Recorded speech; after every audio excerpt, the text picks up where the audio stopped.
IPL పోరులో Gujarat Titans పై లక్నో జయభేరి మోగించింది. 33 పరుగుల తేడాతో విజయం సాధించింది. ముఖ్యంగా మిచెల్ మార్ష్ విధ్వంసకర బ్యాటింగ్తో మ్యాచ్ స్వరూపం మొత్తం మారిపోయింది.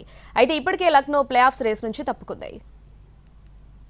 ఐపీఎల్ 2025లో ప్లే ఆఫ్స్ రేస్ నుంచి నిష్క్రమించిన లక్నో సూపర్ జైంట్స్ అగ్రస్థానంలో ఉన్న గుజరాత్ టైటాన్స్ కు షాక్ ఇచ్చింది. టైటాన్స్ ను వారి సొంత గడ్డపై 33 పరుగుల తేడాతో ఓడించింది. తొలుత బ్యాటింగ్ చేసిన లక్నో 20 ఓవర్లలో 2 వికెట్ల నష్టానికి 235 పరుగులు చేసింది. ఈ భారీ లక్ష్య ఛేదనలో గుజరాత్ 20 ఓవర్లలో 9 వికెట్లు కోల్పోయి 202 పరుగులు చేసింది. ఈ సీజన్లో గుజరాత్ విజయాల్లో కీలక పాత్ర పోషిస్తున్న టాప్ 3 బ్యాటర్లు సాయి సుదర్శన్, శుభ్మన్ గిల్, జోస్ బట్లర్ ఈ మ్యాచ్లో భారీ స్కోర్లు చేయలేకపోయారు. షారుఖ్ ఖాన్ హాఫ్ సెంచరీతో పోరాడిన జట్టును గెలిపించలేకపోయాడు.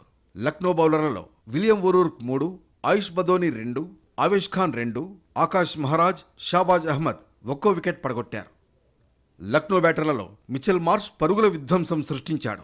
ఓ రకంగా చెప్పాలంటే గుజరాత్ బౌలింగ్ను మార్ష్ ఊచకోత కోశాడు. 64 బంతుల్లో 10 ఫోర్లు 8 సిక్సర్లతో 117 పరుగులు సాధించాడు. ఇక పూరన్ 27 బంతుల్లో 56 పరుగులు చేశాడు.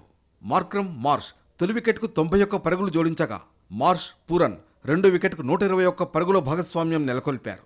గుజరాత్ బౌలర్లలో అర్షద్, సాయి కిషోర్ చెరో వికెట్ తీశారు.